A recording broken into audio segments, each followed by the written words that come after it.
बच्चों सुनो, नेकी कभी ज़ाया नहीं होती। मैं आज तुम्हें कहानी सुनाती हूँ। खूबसूरत सब्ज जंगल के किनारे एक छोटा सा गांव। एक मासूम बच्चा रिजवान अपने घर के करीब खेल रहा होता है। अचानक वो देखता है कि जंगल के अंदर से किसी जानवर के रोने की आवाज़ आ रही है।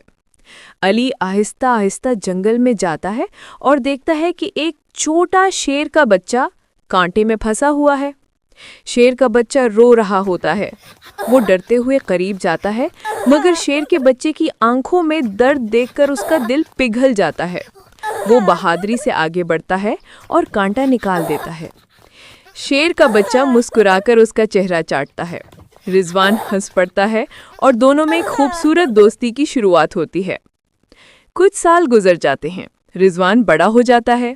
शेर का बच्चा भी अब एक ताकतवर शेर बन चुका है जो जंगल का बादशाह है। एक रात रिजवान शहर से वापस आ रहा होता है। देर हो जाती है, अंधेरा छा जाता है। रास्ते में जंगल से गुजरते हुए डाकुओं का एक ग्रुप उसे घेर लेता है। रिजवान घबरा जाता है। वो मदद के लिए पुकारता है। अचानक जंगल गरजता है। दरख्तों के पीछे से वही शेर आता है जो कभी रिजवान का दोस्त था। शेर जोर से धाड़ मारता है। डाकू भाग जाते हैं।